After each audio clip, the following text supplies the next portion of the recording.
मैंने यहोवा से मांगा है उसी के यत्न में लगा रहूंगा कि मैं जीवन भर यहोवा के भवन में रहने पाऊं, जिससे यहोवा की मनोहरता पर दृष्टि लगाए रहूं और इसके मंदिर में ध्यान किया करूं।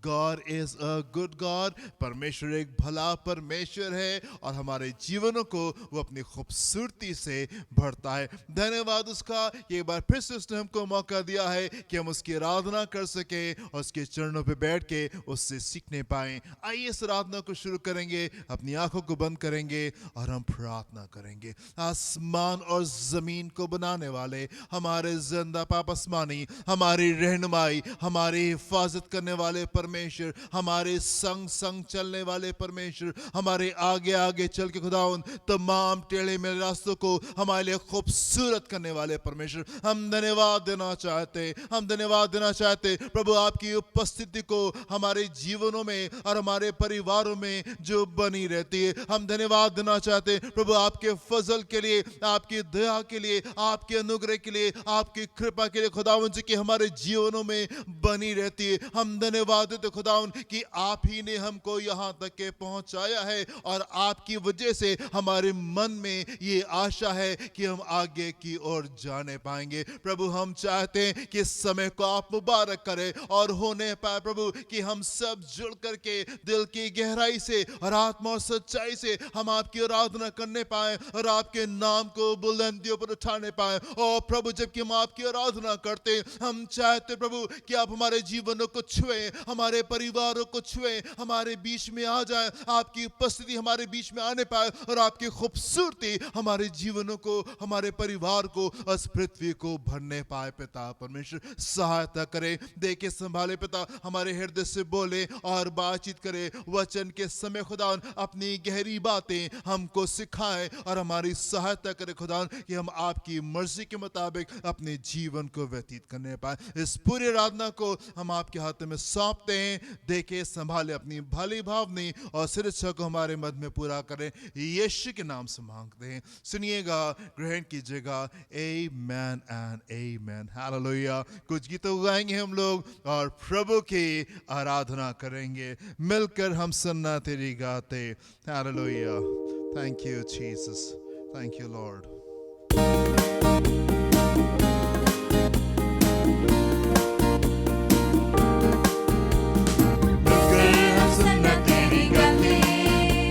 सारे जहां को सुना ले, जय जय हो तेरी, महिमा हो तेरी, प्रभु सबको आगे सुनाते।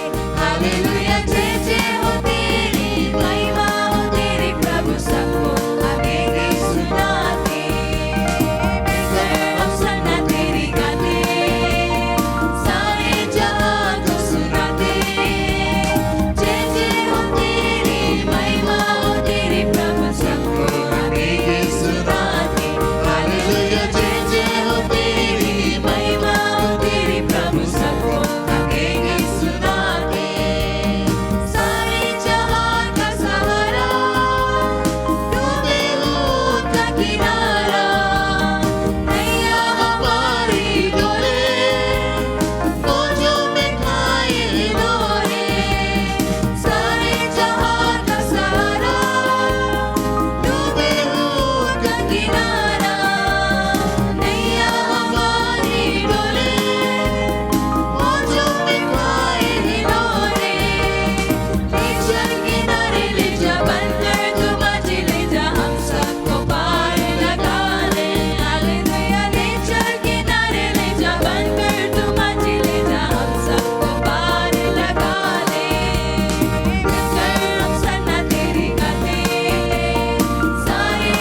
हालेलुया। प्रिय परमेश्वर के वचन से पढ़ने के लिए निकालेंगे भजन संहिता की पुस्तक, उसका 22वां अध्याय, साम चैप्टर 22, और इसके हम 25 पद से लेके 31 पद तक देखेंगे। भजन संहिता 22-25 पद से। बड़ी सभा में मेरा स्तुति करना तेरी ही ओर से होता है। मैं अपने प्रण को उससे भय रखने वालों के सामने पूरा करूंगा। नम्र लोग भोजन करके तृप्त होंगे, जो यहोवा के खोजी हैं वे उसकी स्तुति करेंगे। तुम्हारे प्राण सर्वदा जीवित रहें। पृथ्वी के सब दूर दूर देशों के लोग उसको स्मरण करेंगे और उसकी ओर फिरेंगे, और जाति जाति के सब कुल तेरे सामने दंडवत करेंगे, क्योंकि राज यहोवा ही का है और सब जातियों पर वही प्रभुता करता है। पृथ्वी के सब हष्ट-पुष्ट लोग भोजन करके दंडवत करेंगे। वे सब जो मिट्टी में मिल जाते हैं और अपना अपना प्राण नहीं बचा सकते, वे सब उसी के सामने घुटने टेकेंगे। एक वंश उसकी सेवा करेगा, दूसरी पीढ़ी से प्रभु का वर्णन किया जाएगा। वे आएंगे और उसके धर्म के कामों को एक वंश पर जो उत्पन्न होगा ये कहकर प्रकट करेंगे कि उसने ऐसे ऐसे अद्भुत काम किए। प्रभु की स्तुति हो। Hallelujah, hallelujah. एक बार फिर से मेरे प्रिय, हम इस खूबसूरत से भजन को देखेंगे ताकि हमारा हृदय उत्साहित होने पाए और उत्साहित हृदय के साथ में हम प्रभु की आराधना करने पाए। One more time. बड़ी सभा में, बड़ी सभा में मेरा स्तुति करना तेरे ही ओर से होता है। तेरे ही ओर से होता है। प्रभु मेरा स्तुति करना बड़ी सभा में, प्रभु जो आप अपने लोगों के बीच में, आप अपने लोगों की भीड़ में प्रभु हमको लेकर के आ गए हैं संडे के दिन और बाकी दिनों में जब आराधना पृथ्वी के ऊपर से उठती है। प्रभु आपने मुझे भी उसमें शामिल किया है और ये भी हमारे लिए धन्यवाद का विषय। मेरे प्रिय, ना सिर्फ वो तमाम आशीषें जो कि हमको परमेश्वर देते हैं वो इस योग्य है कि हम परमेश्वर को धन्यवाद दें, पर मेरे प्रियो ये बात कि उसने हमको अनुग्रह किया है कि हम उसकी स्तुति करने पाए, ये भी परमेश्वर की ही तरफ से है और ये भी इस योग्य है कि हम उसकी आराधना करने पाए। बड़ी सभा में मेरी स्तुति करना तेरी ही ओर से होता है। मैं अपने प्रण को जी उससे भय रखने वालों के सामने पूरा करूंगा। जी, मैं अपने प्रण को उससे भय रखने वालों के सामने पूरा करूंगा।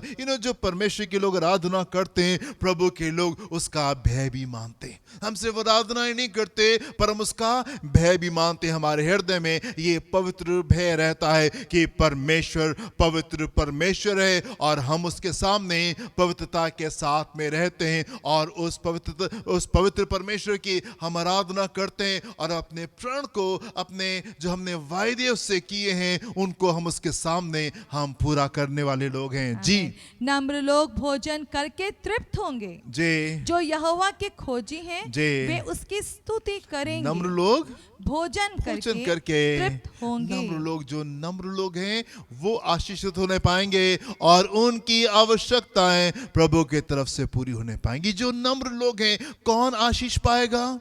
किसके जीवन में परिवर्तन आएगा? कौन उस भरपूरी को अनुभव करने पाएगा? कौन उस संतुष्टि को अनुभव करेगा? वो जो नम्र है। नम्र लोग भोजन को पाते हैं और वो तृप्त होने पाते हैं। जी, जो यहोवा के खोजी हैं,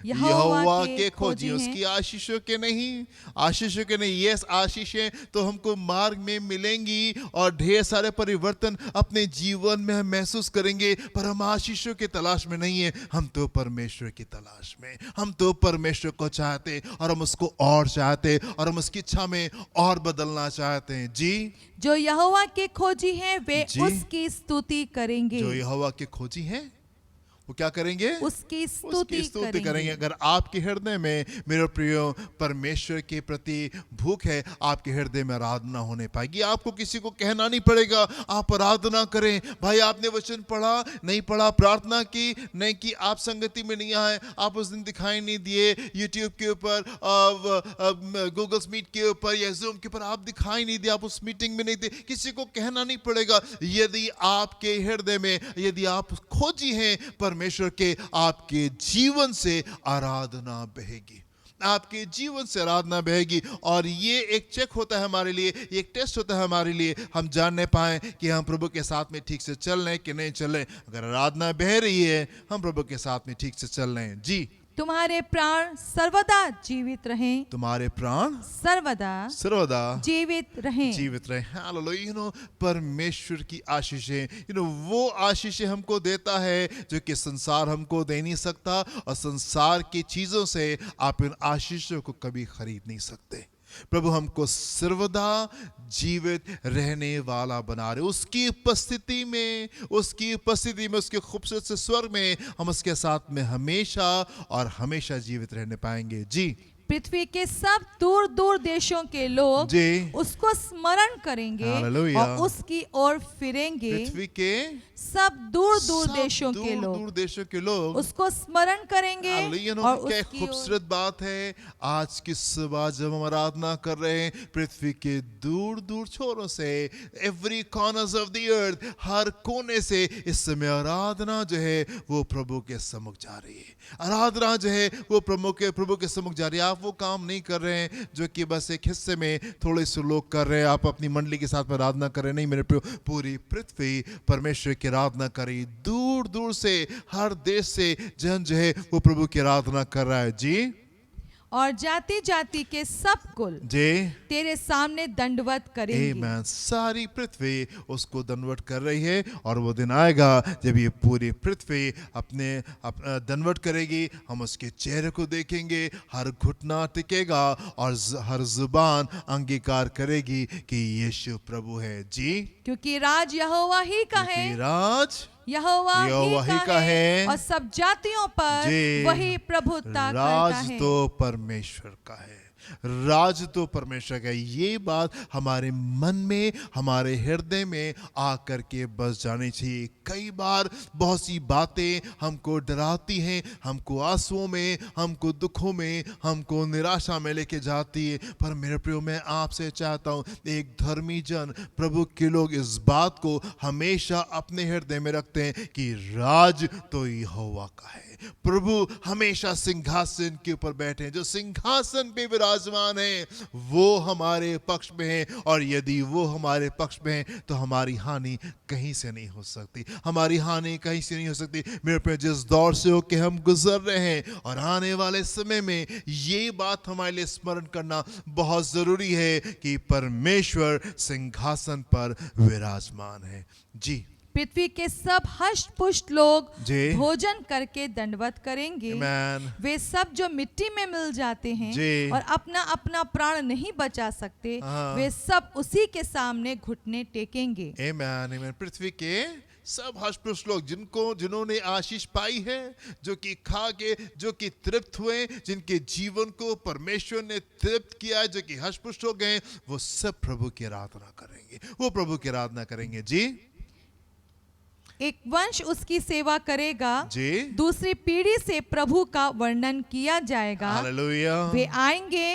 Amen. और उसके धर्म के कामों को एक वंश पर जो उत्पन्न होगा हाँ। ये कहकर प्रकट करेंगे जी। कि उसने ऐसे ऐसे अद्भुत काम किए। जी, एक वंश उसकी जी सेवा करेगा उसकी सेवा करेगा, और दूसरी पीढ़ी और से दूसरी पीढ़ी से प्रभु का वर्णन प्रभु किया का जाएगा। वर्णन किया जाएगा। वे आएंगे जी, और उसके धर्म के कामों को हालेलुया। एक वंश पर जो उत्पन्न होगा जी। ये कहकर प्रकट करेंगे। कहकर प्रकट करेंगे। मेरे प्रिय, मैं आपको उत्साहित करना चाहता हूँ कि जो कार्य प्रभु ने आपके जीवन में किए हैं, आप वो ट्रांसफर करें, आप वो ट्रांसफर करें, अपने बच्चों को बताएं पिछले दिनों की आशीष जो कि आपके जीवन में हुई है, जो कि आपके पिता आपके माँ बाप के जीवन में जो कार्य प्रभु ने किए, जो पिछले दिनों में प्रभु ने कार्य आपके जीवन में किए हैं, मैं आप उन तमाम कार्यों को मेरे प्रियो अपने बच्चों को ट्रांसफर करें। आप उन तमाम कार्यों को नेक्स्ट जनरेशन को आप ट्रांसफर करने, ताकि लोग इस बात को स्मरण करने पाए कि कैसे खूबसूरत काम परमेश्वर ने हमारे मत में किए हैं। वो महान परमेश्वर है, वो महान परमेश्वर है, और बहुत कुछ है मेरे प्रियो जो उसने किया है, और बहुत से अद्भुत कार्य हैं जो कि हमारे जीवन में करना चाहता है। जो कुछ वो करना चाहता तो वो खत्म नहीं हो गया है, वो उसने अपने कार्य को खत्म नहीं कर लिया, पर मेरे प्रियो अभी भी ढेर सारी आशीषें हैं, अभी भी ढेर सारी शिक्षा है जो वो हमको देना चाहता, अभी भी ढेर सारे स्तर है जिसके ऊपर हमको जाना है। हालेलुया, आराधना करें, स्तुति करें, प्रशंसा करें यहोवा के इस मार्ग में आप वफादारी से चले, ताकि इसकी खूबसूरती को आप अपने जीवन में अनुभव करने पाए। हालेलुया, हम कुछ गीतों गाएंगे, प्रभु की आराधना करेंगे। Hallelujah, hallelujah. परमेश्वर ने प्रियो कैसे बड़े बड़े काम किए हैं, आइए उनको स्मरण करके अपने परमेश्वर की आराधना करें, उसकी स्तुति करें, क्योंकि वही हमें जय देता है। हालेलुया।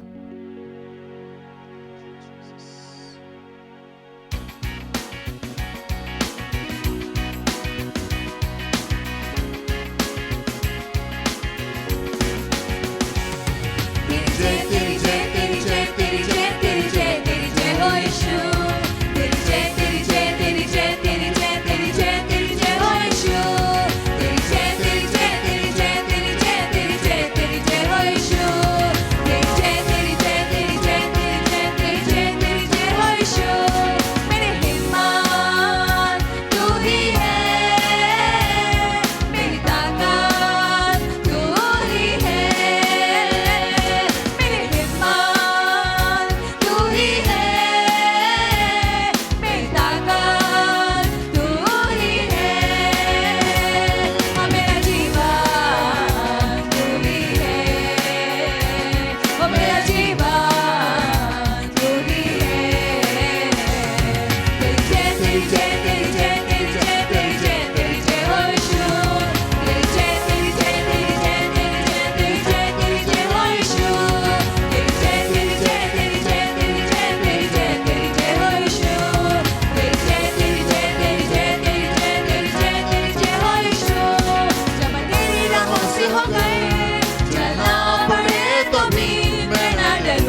को मैं पहने हूँ, मुझ में वो जिंदा है, वही मेरी ताकत है, ये नहीं भूलना है।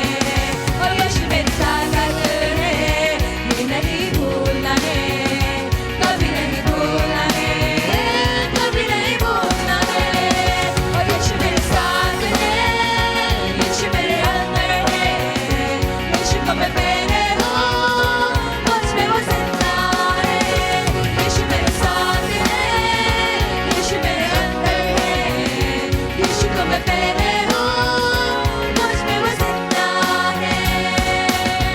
सारी हुकूमतें यीशु के अधीन है, दुनिया की ताकतें यीशु के अधीन है। सारी हुकूमतें यीशु के अधीन है, दुनिया की ताकतें यीशु के अधीन है। सारी बीमारियां यीशु के अधीन है, आत्मिक शक्तियां यीशु के अधीन है। सारी बीमारियां यीशु के अधीन है, आत्मिक शक्तियां यीशु के अधीन है। और वही मेरी ताकत है, ये नहीं भूलना है।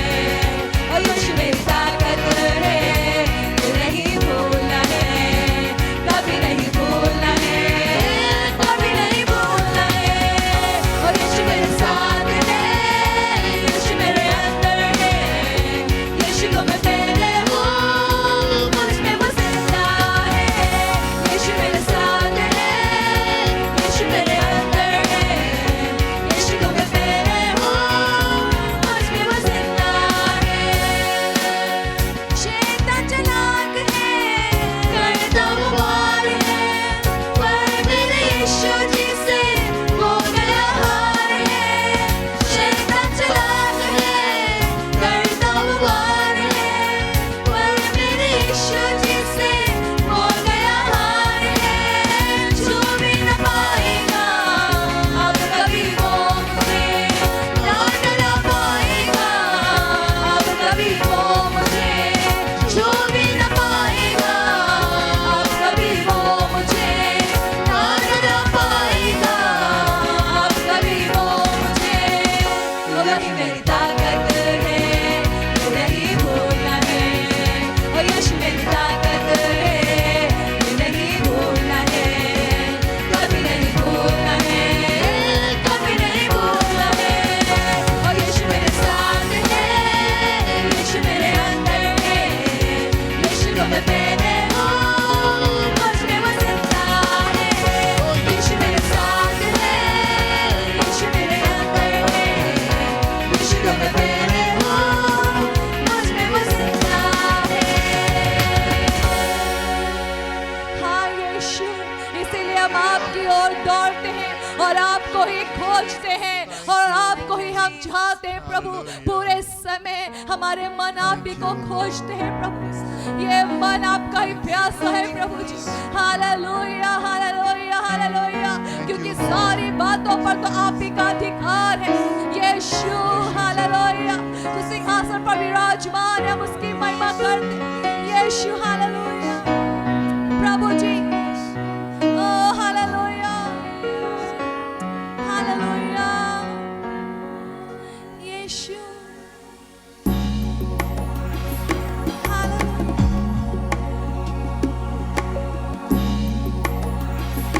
तेरी तलाश करता हूँ, तेरी तलाश करता हूँ,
हमको इस उपस्थिति से बाहर ले जाए, इस डेरे से बाहर ले जाए।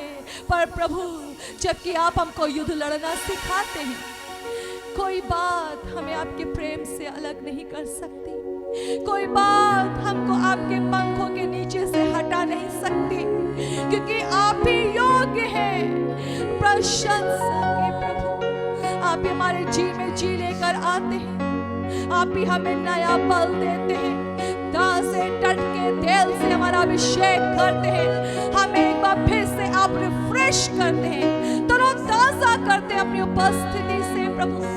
हर दिन हम नए बल को आपसे पाकर प्रभु सच में बलवंत होने पाते हैं, इसलिए हम आपकी महिमा करते हैं। जब जब आपकी ओर देखते हैं, अंधियारा हम पर से हटता है और आपका उजियाला प्रकट होता है, क्योंकि हमने पाया है जितना आपके निकट आते हैं आप उतना हमको प्रेम से भरते हैं, उतना ज्यादा हमको प्रेम से भरते हैं, उतना ज्यादा प्रभु उस महिमा से भरते हैं जो आपकी है। इसलिए परमेश्वर पिता, हम अपने जीवनों को आपके हाथ में सौंप देते हैं। हम सब अपने जीवन को, अपनी आत्मा को, अपने प्राण को, अपनी देह को आपके हाथ में सौंप देते हैं। अपने परिवारों को, अपने घरानों को हम आपके हाथ में सौंप देते हैं। अपने शहर, अपने प्रदेश, अपने देश को आपके हाथ में सौंप देते हैं, क्योंकि आपसे अच्छा संभालने वाला और अगुवाई करने वाला कोई नहीं। ये हमारे लिए ही भला है कि हम आपके हाथों में रहें, ये हमारे लिए मनोहर है कि आप हमारे लिए रास्ता बनाएं और हमको उस महिमा में ले चले। इसीलिए परमेश्वर पिता, हम मिलके आपकी आराधना करते हुए आपकी अगुवाई में चलने के लिए पवित्र आत्मा की सहायता को मांग लेते हैं। अपने तरीके से हमें ले चले, अपनी बातों को सिखाएं। हम आपके ढंग को, कार्य करने के ढंग को, जीतने के ढंग को सीखना चाहते हैं। परमेश्वर पिता, आप मदद करें, सारी महिमा आपको मिले। इस प्रार्थना हम यीशु ही के नाम में मांगते हैं। आमीन, आमीन, आमीन, आमीन, आमीन। हालेलुया। प्रियो, परमेश्वर के वचन में भजन संहिता की पुस्तक उसका 72वें अध्याय के 19वें पद में ऐसा लिखा है, उसका महिमा युक्त नाम सर्वदा धन्य रहेगा और सारी पृथ्वी उसकी महिमा से परिपूर्ण होगी। प्रियो, कई बार मैं से बोलूँगी, जो दुष्ट है आपको एक गलत पिक्चर देना चाहता है, और ये ध्यान रख के हमेशा आपका एक शत्रु है। वचन हमेशा इस बात को बताता है, हमारा कोई और शत्रु नहीं है, दुष्ट हमारा शत्रु है, और वो शत्रु चाहता है परमेश्वर के हर सच्चाई के खिलाफ में आपको ऐसे झूठ के घेरे में फंसा दे, आपको ऐसे उलझा दे कि आप परमेश्वर की महिमा को अपने जीवन में और अपने चारों ओर देखने ना पाए। पर प्रभु का वचन क्या कहता है? उसकी महिमा पृथ्वी में उसकी महिमा भरपूर होगी, भर जाएगी, सामर्थ उसकी महिमा भर जाएगी। यदि परमेश्वर किसी कार्य को करना चाहे तो उसे कौन रोक सकता है? प्रियो, हम कई बार प्रतिज्ञाओं को भूल जाते हैं, पर वो कभी नहीं भूलता, और जो हम में कार्य कर रहा है वो जानता है। आप उसको अपना सहयोग दें ताकि वो आपको वहां तक पहुंचा दे, क्योंकि वो तो पूरी सृष्टि को, पृथ्वी को अपनी महिमा से भरपूर करने जा रहा है। Hallelujah, hallelujah. अंधियारे से अपनी निगाह को हटाएं, उस कंफ्यूजन से अपनी निगाह को हटाएं, उस महिमा की ओर देखें, परमेश्वर के वचन की ओर देखें जो 100% पूरा होता है। प्रभु आपको आशीष दे। Hallelujah, hallelujah, hallelujah. प्रभु भले परमेश्वर हैं और उसकी भलाई से हमारा जीवन जो है वो भरा हुआ है। हालेलुया।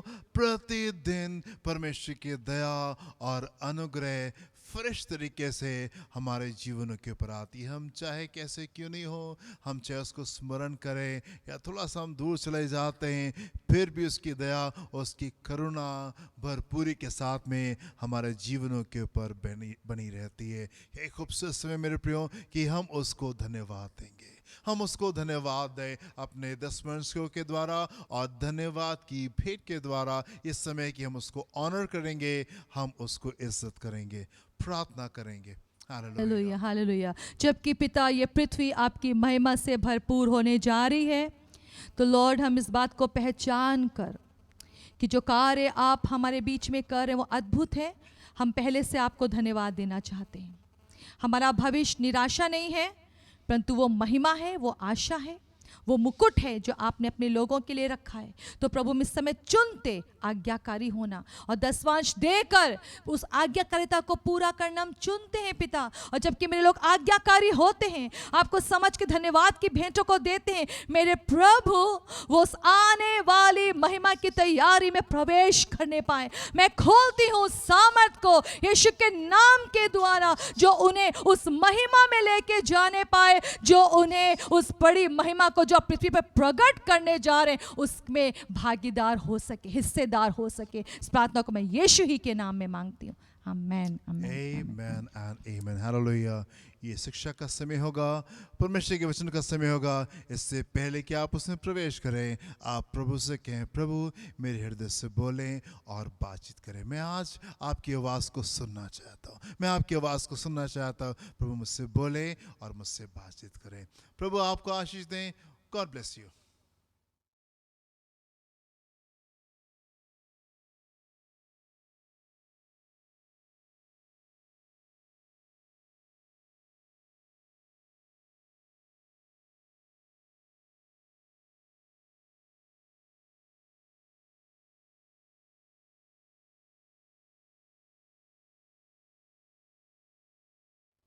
मत्ती उसका 8वां अध्याय 24 से 27 पद को देखेंगे। Matthew chapter 8 versus 24 to 27। और देखो झील में एक ऐसा बड़ा तूफान उठा कि नाव लहरों से ढकने लगी जी। और वो सो रहा था।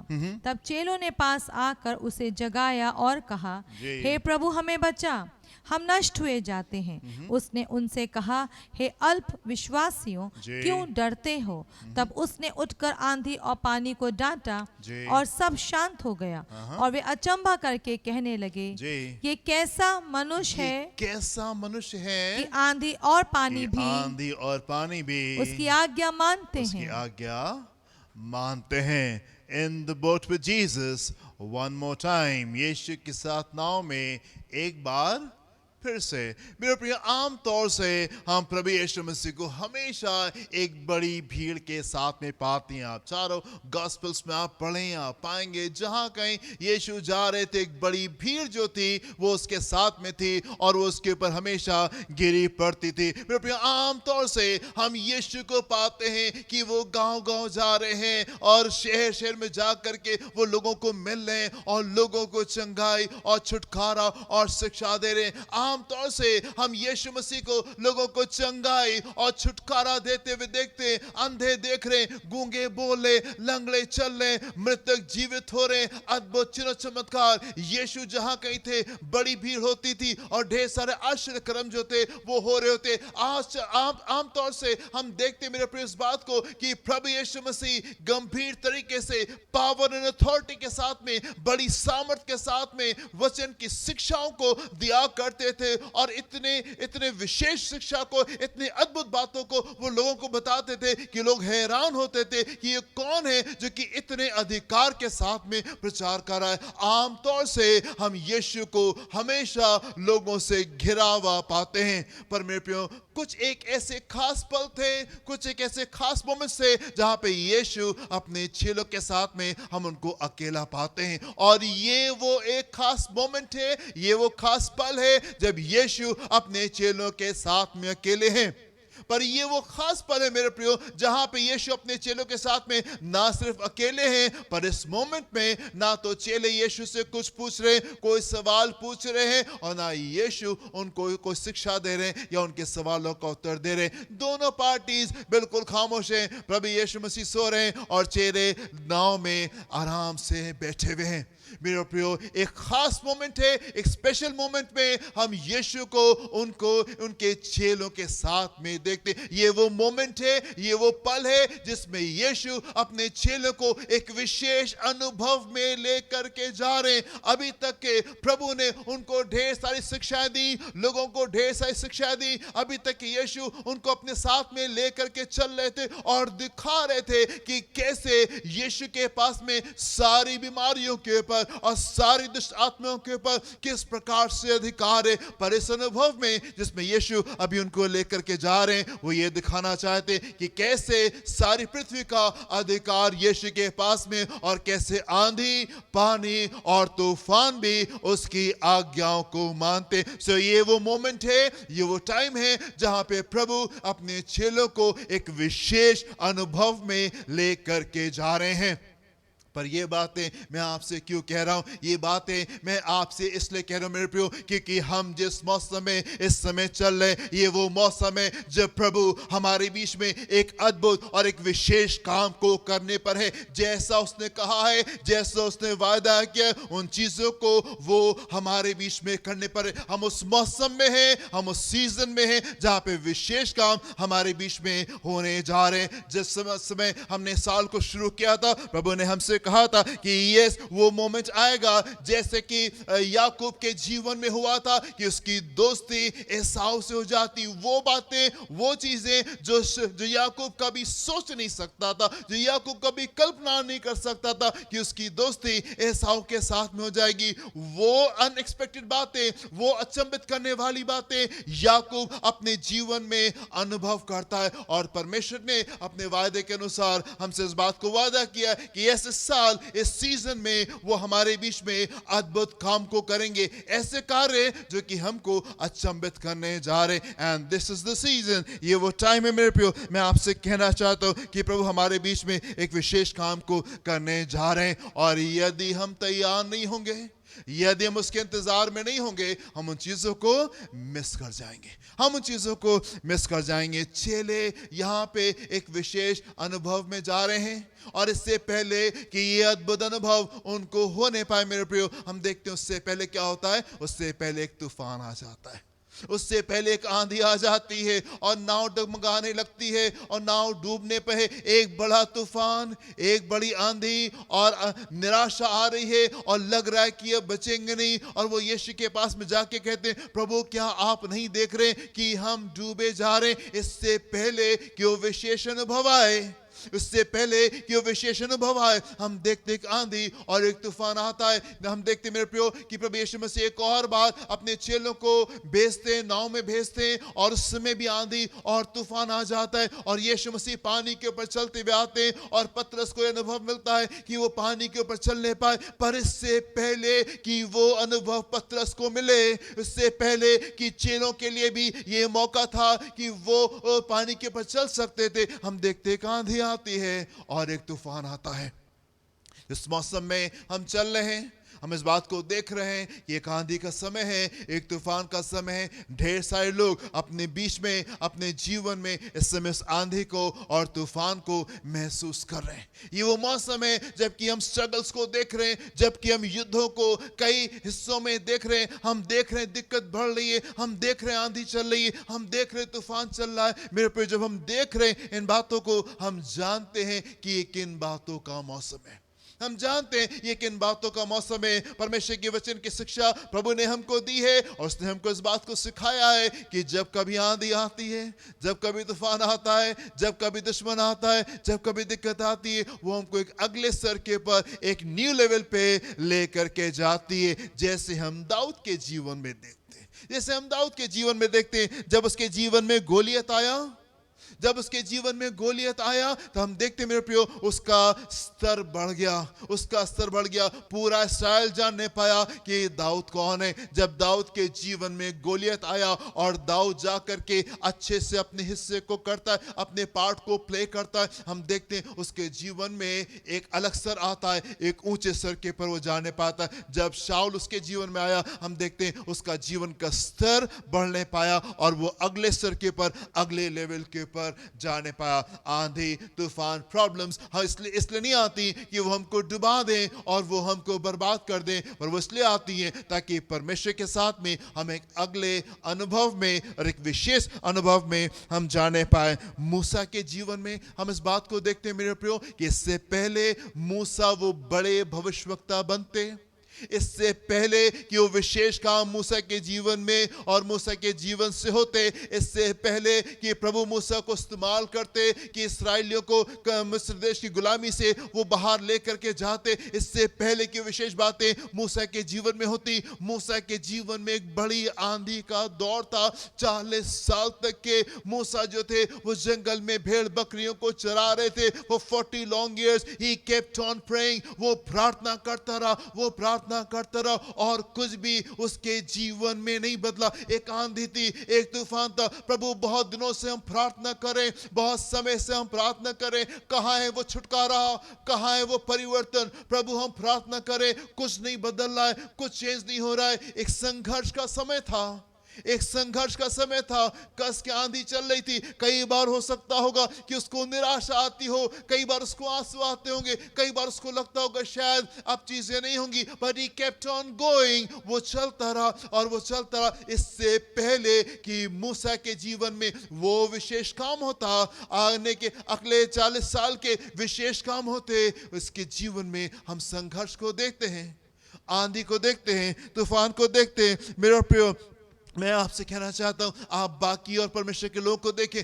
अब्राहम को देखें, इससे पहले कि उसको इज़ाक मिलता, कई बार ऐसे मोमेंट्स आए, कई बार ऐसे पल आए जब अब्राहम को लगा नहीं शायद अब नहीं हो पाएगा, नहीं शायद अब नहीं हो पाएगा। कई बार आंधी, कई बार तूफान बहुत कस के था और अब्राहम जगमगाने लगे। मेरे प्रिय, मैं आपसे कहना चाहता हूं, जब आंधी और जब तूफान आता है तो इसलिए नहीं आता है कि हम हार जाएं और हम टूट जाएं, वो इसलिए आता है क्योंकि परमेश्वर हमको एक अगले स्तर के ऊपर लेके जाना मांगते हैं और कुछ विशेष अनुभव में वो हमको लेकर के जाना मांगते हैं। याकूब के जीवन में क्या हुआ? जब याकूब के जीवन में जब वो लबान के घर से चलता है, हम 3 बार उसके जीवन में दिक्कत को पाते हैं।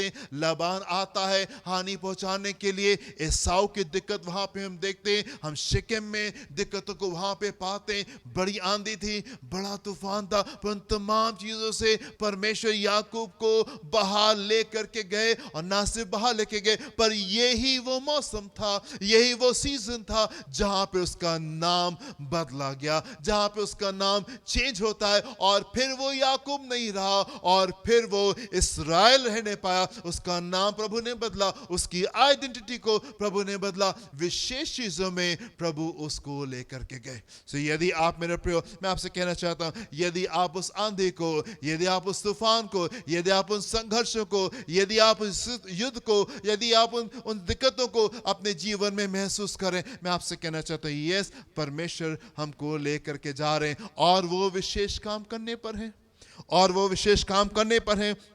आप बस पकड़े रहें, आप बस थामे रहें, पर इससे पहले कि हम उन चीज़ों को अनुभव करें, मेरे प्रियो, बहुत ज़रूरी होता है हमारी प्रतिक्रिया।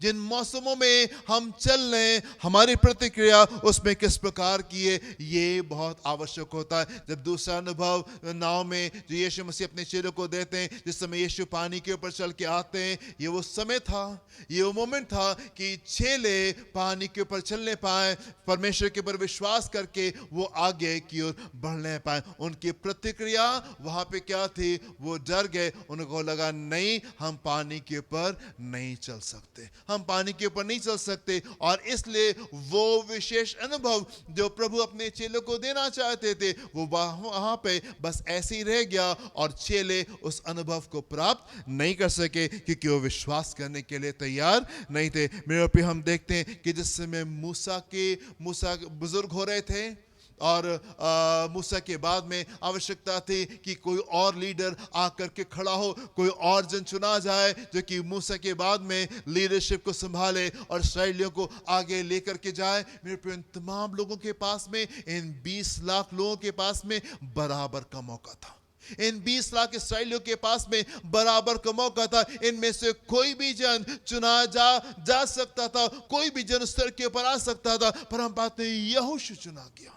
यहोशू चुना गया। क्यों यहोशू चुना गया? क्योंकि वो वफादार पाया गया, वो वफादार पाया गया। इन 40 सालों में जबकि उतार चढ़ाव का समय था, जबकि कई बार चीजें ऊपर थी, कई बार चीजें नीचे जा रही थी, संघर्ष का समय था, हम यहोशू को वफादार पाते हैं, हम यहोशू को उन तमाम चीजों में, उस सीजन में हम वफादार पाते हैं और हम देखते हैं यस, जब वो समय आया कि कोई जन चुना जाए, मूसा के बाद में यहोशू चुना गया क्योंकि उसने सही तरीके से चीजों में प्रतिक्रिया को दिखाया। जब पहला राजा चुना जा रहा था सैमुएल के टाइम पे, अगेन इसराइलियों के पास में पूरा मौका था कि इनमें से कोई भी जन चुना जा सकता था, कोई भी जन चुना जा सकता था। जब शाऊल ने गलती की, जब शाऊल ने गड़बड़ी की और उसके बाद में प्रभु ने देखा कि यस, मैं किसको चुनूं, शाऊल की जगह पे प्रभु कहने लगे सैमुएल से, मुझे एक जन मिल गया है जो मेरे मन के मुताबिक है, मुझे एक जन मिल गया है जो मेरे मन के मुताबिक है। सबके पास में बराबर का मौका था, सबके पास में बराबर का मौका था और उनमें से कोई भी जन आगे बढ़ सकता था। आपकी प्रतिक्रिया, आपका रिएक्शन, जिस प्रकार से आपका जीवन आगे बढ़ता है, आप परमेश्वर के साथ में किस तरीके से चल रहे हैं, ये चीजें इस बात का फैसला करती हैं कि यस, वो प्रतिफल आपके जीवन में आएगा या आपके जीवन में नहीं आएगा। इससे पहले कि वो विशेष अनुभव आपके पास में आने पाए, एक आंधी का दौर आता है, एक तूफान का दौर आता है और वो आवश्यक होता है कि यस, आप उस मौसम में परमेश्वर को थामे रहें, विश्वास में बने रहें, ताकि आप उस सीजन को अपने जीवन में एंजॉय करने पाए, प्रभु का अद्भुत छुटकारा आपके जीवन में निकल करके आ सके।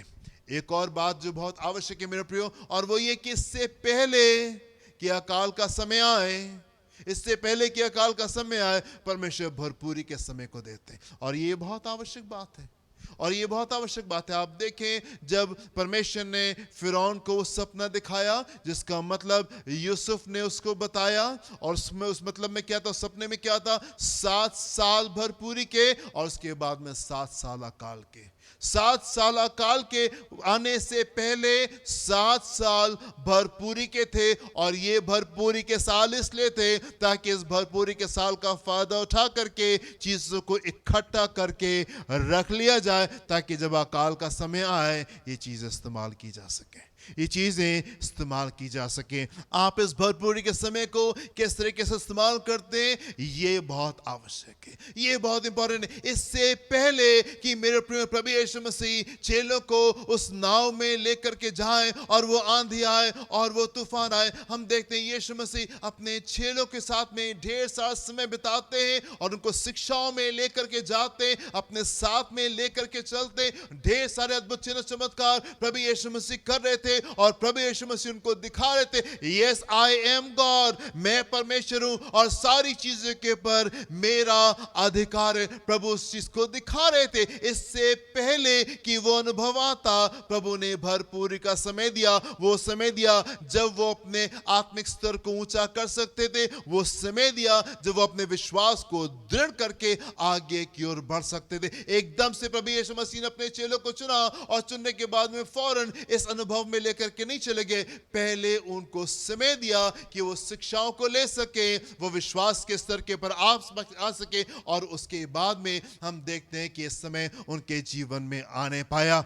मेरे प्रिय, हम देखते हैं कि इससे पहले कि यूसुफ जो था वो गुलामी में बेचा जाता और वो लंबा समय उसका गुलामी में और जेल में बीता, उससे पहले हम देखते हैं कि वो अपने पिता के घर में था और प्रभु ने मौका दिया कि उसका पिता उसको बाकी तमाम बच्चों से ज्यादा प्रेम करता था, और ना सिर्फ उसका पिता उसको प्रेम करता था पर स्वर्गीय पिता भी उसको प्रेम करता था। प्रभु ने उसको समय दिया, सपने दिए, ढेर सारे दर्शन दिए, ढेर सारी बातें प्रभु उसको वहां सिखा रहे थे। ये वो टाइम था, ये वो मोमेंट था जहां पे वो चीजों को इकट्ठा कर ले, जहां पे चीजों को इकट्ठा कर ले, अपने आत्मिक स्तर को बढ़ा ले, अपनी चीजों को मजबूत कर ले, ताकि जब अकाल का समय आए उसमें वो खड़ा रहने पाए। मैं आपसे कहना चाहता हूं मेरे प्रभु, इससे पहले कि अकाल का समय आए, भरपूरी का समय परमेश्वर देते हैं, शांति का समय देते हैं, पीस का समय देते हैं, ताकि उस समय आप समय को परमेश्वर के सामने बिताएं। मैं आपसे पूछना चाहता हूं मेरे प्रिय, वो समय जब प्रभु हमको खाली देते हैं, वो समय जिस समय प्रभु हमको देते हैं कि हमको कोई काम नहीं करना है, उस समय हम अपना समय किस जगह के ऊपर लगा रहे होते हैं? वो भरपूरी का समय, वो विश्राम का समय, वो रेस्ट का टाइम, वो पीस का टाइम आपने कहाँ के ऊपर लगाया, ये डिटरमिन करेगा मेरे प्रियो कि जिस समय आंधी आएगी, जिस समय तूफान आएगा, आप किस तरीके से उसको स्टैंड करने पाएंगे, किस तरीके से आप चीजों को स्टैंड करने पाएंगे। आपकी वफादारी परमेश्वर के प्रति और परमेश्वर के चीजों के प्रति किस प्रकार की है। मुझे याद है मेरे प्रियो, जब मैं क्लास 9 में पढ़ता था और हमारा चर्च जो था वो हमारे घर से तकरीबन 10 किलोमीटर की दूरी के ऊपर था। 9 बजे सुबह हमारा संडे को चर्च लगता था, 1 घंटा पहले संडे स्कूल होता था और उससे पहले 7:30 बजे मुझे चर्च पहुंचना होता था। साइकिल से अपनी बहन को साइकिल के ऊपर बैठाल करके हम 10 किलोमीटर दूर 7 बजे घर से निकलते थे, 7:30 बजे चर्च के अंदर होते थे और आधे घंटे में हम 3-4 जवान बच्चे होते थे जो कि पूरे चर्च को हम लोग सेटअप करते थे, पूरा चर्च खत्म करते थे, शाम वापस आते थे, शाम को अगेन हमारा चर्च हुआ करता था और फिर वापस जाते थे। जब चर्च खत्म हो जाता था तो सारे इंस्ट्रूमेंट, सारी चीजों को पोंछ करके, एक एक तार को पोंछ करके हम लोग वहां पे पैक करते थे और रखते थे और तब वहां से वापस आते थे। वो टाइम था, वो समय था जो कि परमेश्वर ने मुझे अपॉर्चुनिटी दी, कि मुझे मौका दिया कि मैं उसके भवन की सेवा में जाने पाऊं और अपनी ट्रेनिंग को, अपने ट्रेनिंग के समय को बिल्कुल कायदे से, बिल्कुल ढंग से हम लोगों ने किया। सबसे पहला जन जो कलीसिया में होता था वो मैं होता था और सबसे आखिर में जो निकलते थे वो हम निकलते थे। सारी चीजों को सेट करना, सारी चीजों को पैक करना, और परमेश्वर ने वफादारी को देखा और इसलिए प्रभु जो है वो इस्तेमाल करें और आगे की ओर लेकर चलें। मेरे पे हम देखते हैं कि इसराइलियों के जीवन में मैं एक खास बात को देखता हूं। 40 साल का जो अनुभव था, जंगल का अनुभव जो उनको मिला, प्रभु ने बड़े विशेष काम उनके जीवन में किए, बड़े विशेष काम उनके जीवन में किए। दिन के समय वो बादल का खंभा उनके साथ में चलता था, रात में दिन के समय में वो बादल उनके ऊपर चलता था और रात में आग का खंभा जो था वो उनके ऊपर, वहां पे उनको रोशनी देता था। मन्ना जो था वो आसमान से प्रतिदिन उनके लिए गिरता था। उनके कपड़े पुराने नहीं हुए, कपड़े नहीं फटे, जूते उनके नहीं पुराने हुए, वो नहीं फटने पाए। परमेश्वर का अद्भुत सामर्थ उनके साथ में रहता था। हम देखते लाल समुद्र को परमेश्वर ने 2 भागों में किया, चट्टान से जल की धाराओं को प्रभु ने उनके लिए बहा दिया, यरीहो की दीवारें ढा दी। बहुत ही विशेष काम प्रभु ने अपने लोगों के लिए 40 साल में किए। And I'm amazed जब मैं उन चीजों को पढ़ता हूं, प्रभु किस प्रकार से आप अपने लोगों को लेके चले। It is so amazing, ये कितना हैरान करने वाला। पर मेरे प्रियो, मैं आपसे कहना चाहता हूं कि आप देखें कि इस्राएली परमेश्वर के साथ में कैसे चलते थे, इस्राएली परमेश्वर के साथ में कैसे चलते थे। ये हमको मालूम है, ऐसे मोमेंट्स थे जब इस्राएल जो था वो बलवा करता था, वो हल्ला करता था और मूसा के सामने निकल के आ जाते थे, मूसा को पथराव करने के लिए आ जाते थे। ये वो मोमेंट्स जब उन्होंने क्रिटिसाइज किया, ऐसे पल थे जब वो पोस्ट में खड़े हुए, जब वो विरोध में आके खड़े हुए। पर इस्राएली किस प्रकार से चल रहे थे, आप मेरे साथ में देखें। यहोशू उसका पहला अध्याय, उसके 16 पद को और 17 पद को हम देखेंगे। यहाँ पे क्या लिखा हुआ है। तब उन्होंने यहोशू को उत्तर दिया, जो कुछ तूने हमें करने की हम आज्ञा यहोशू दी के है। पहले अध्याय में है, यहोशू का इंट्रोडक्शन भी हुआ है, यहोशू इंट्रोड्यूस होते हैं और उसके बाद में यहोशू कुछ बातें इस्राएलियों से कहते हैं। कुछ ही बातें उसने इस्राएलियों से कही हैं। अब इस्राएली जो है वो अपनी प्रतिक्रिया को दिखा रहे हैं। फिर से पढ़ें, क्या लिखा हुआ है यहाँ पे। तब उन्होंने यहोशू को उत्तर दिया, जी, जो कुछ तूने हमें करने की आज्ञा दी है जी, वो हम करेंगे, और जहाँ कहीं तू हमें भेजे, जो कुछ तूने हमको करने की आज्ञा दी है हम करेंगे, और जहाँ कहीं तू हमें भेजे, वहाँ हम जाएंगे। जैसे हम सब बातों में मूसा की मानते थे, हम सब बातों में मूसा की मानते मूसा थे की मानते थे, वैसे ही तेरी भी वैसे ही माना तेरी भी माना करेंगे। करेंगे। इतना हो इतना हो कि तेरा परमेश्वर यहोवा जी जैसे मूसा के संग रहता जी, था वैसे ही तेरे संग भी रहे। जैसे सारी बातों में हमने मूसा की मानी, हम तुम्हारी भी मानेंगे। जो कुछ परमेश्वर मूसा से कहते थे वो बातें मूसा लोगों तक के पहुंचा देते थे। और हम एक अद्भुत वफादारी को यहाँ पे देखते हैं, खूबसूरत से यूनिटी को हम इनके बीच में देखते हैं। परमेश्वर, मूसा और लोग, अद्भुत जो है ये यूनिटी उनके बीच में देखते हैं। जो कुछ मूसा कह रहे थे वो लोग इस बात को मान रहे थे, जैसा परमेश्वर कह रहे थे वैसा मूसा उनके बीच में बात को पहुंचा देते थे। जब वो बादल का खंभा जो था, जब वो बादल उठता था तो कैंप उठ जाता था। जहां कहीं बादल आकर के रुक जाता था वहीं पे लोग आके रुक जाते थे। भले वो बादल जो था वो वहां पे एक दिन के लिए रुके, या 6 महीने के लिए रुके, या साल भर के लिए रुके, या कुछ घंटे के लिए रुके, हम अद्भुत वफादारी को इसराइलियों के जीवन में देखते हैं। किस प्रकार से वो परमेश्वर के साथ में चल रहे थे। जब आगे कैंप जाता था तो ये आगे जाते थे, प्रभु ने कहा धर्म मुड़ो तो धर्म मुड़ जाते थे। कोई क्वेश्चन नहीं, कोई सवाल नहीं, जैसा परमेश्वर उनसे कह रहे थे पूरी वफादारी के साथ में वो परमेश्वर के साथ में चल रहे थे। और इसलिए हम उनके जीवन में बड़े चमत्कारों को होते हुए देखते हैं। वो अबंडेंस का टाइम, वो भरपूरी का समय जो प्रभु ने आपको दिया, वो शांति का समय जो प्रभु ने आपको दिया, वो रेस्ट का टाइम जो प्रभु ने आपको दिया, आपने उसको किस प्रकार से इस्तेमाल किया?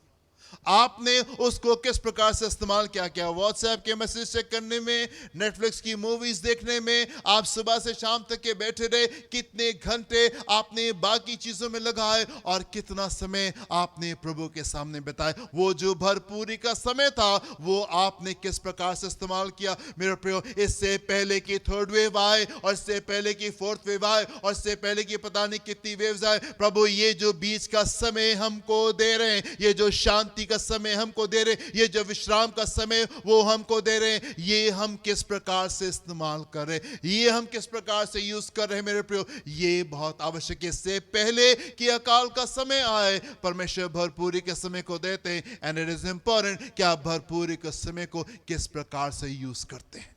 परमेश्वर विशेष काम को हमारे बीच में करना चाहते हैं। आप मेरे साथ में एक और पद को देखें, फिलिपियों उसका 4 अध्याय उसके 19वें पद को देखेंगे। यहाँ पे क्या लिखा हुआ है?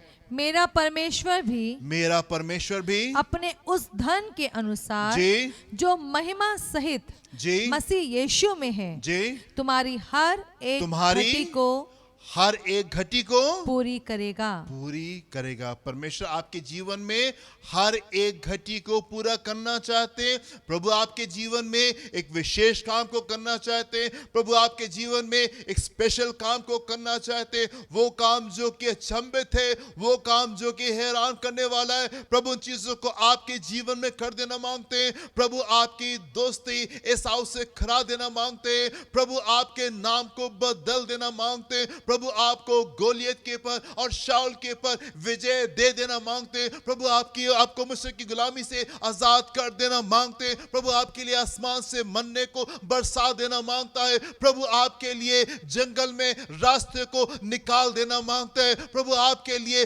पत्थर से जल की धाराओं को बहा देना मांगता है। प्रभु आपके लिए लाल समुद्र को फाड़ करके उसके बीच में से रास्ते को निकाल देना मांगते हैं। प्रभु आपकी आंधी और तूफान में आकर के आंधी और तूफान को आज्ञा दे करके उनको वहीं पे थाम सकता है। और प्रभु आपकी आंधी और तूफान में आपके साथ में आकर के आपके हाथ को पकड़ के पानी के ऊपर लेकर के चल के आपको विजय में और किनारे तक के निकाल देने में सामर्थ्य और सक्षम परमेश्वर है।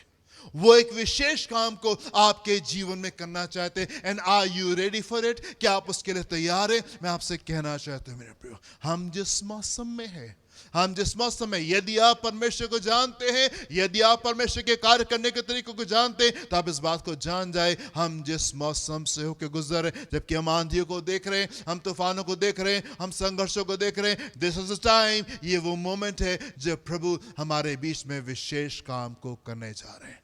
आप तैयार हो जाएं, आप रेडी हो उन चीजों को रिसीव करने के लिए जो कि प्रभु आपको देना चाहते हैं। प्रभु आपको आशीष दें। अपनी आंखें बंद करेंगे, हम प्रार्थना करेंगे। हालेलुया। Thank you Lord. धन्यवाद धन्यवाद धन्यवाद आपके वायदों के लिए खुदावन जो कि आपने हमको दिए हैं। धन्यवाद आपके वचन के लिए खुदावन जो कि सारी सच्चाई में हमको लेकर के जाता है। धन्यवाद उस प्रेम के लिए खुदावन जो कि आप हमसे करते हैं। धन्यवाद खुदावन कि आप हमारी सारी आवश्यकताओं को अपने आसमानी भंडार से पूरा करते हैं और करना चाहते हैं। धन्यवाद प्रभु कि आप हमारे बीच में विशेष काम को करना चाहते हैं, हमको एक विशेष अनुभव में ले करके जाना चाहते हैं। हम चाहते प्रभु हमारी सहायता करें खुदावन, ताकि जो कुछ भी आप इस मौसम में, जो कुछ भी आपने सीजन में हमारे लिए ठाना है खुदावन, वो चीजें हमारे बीच में होने पाए और हम उन चीजों को अपने जीवन में रिसीव करने पाए। अपने हाथ को बढ़ा करके कलीसिया के एक एक जन को छुए जिन्होंने आपके वचन को सुना है। हम चाहते प्रभु ये वचन उनके जीवन में जड़ को पकड़ने पाए और आपके खूबसूरत काम हमारे जीवन में निकल के आने पाए। हर वो गड़बड़ी जो कि दुष्ट की तरफ से आती है, हम उसको कैंसिल करते, हम उसको अप्रूव करते और आपके सामर्थ को अपने बीच में हम मांग लेते हैं, हम ले लेते हैं। देखे संभाले अपनी भली भावनी और शिक्षा को हमारे बीच में पूरा करे। प्रार्थना करना चाहते प्रभु, यदि कलीसिया के कोई भी जन शारीरिक रूप से दुर्बल है, अपने हाथ को बढ़ा करके आप छू लें। जो भी हमारी आवश्यकता है, मेंटल, फिजिकल, इमोशनल, स्पिरिचुअल, वो आपके आसमानी भंडार के द्वारा पूरी होने पाए। देखिए संभाले, यीशु के नाम से मांगते हैं, सुनिएगा, ग्रहण कीजिएगा। आमेन एंड आमेन। हमारे खुदावंद यीशु मसीह का फजल और अब आपकी मोहब्बत, पाक रूह की रिफाकत, शराकत हमें सारे के साथ में अब से लेकर के हमेशा तक होती रहे। Amen and amen. Hallelujah. God bless you my dear friends. प्रभु आपको आशीष दें। जय मसीह की।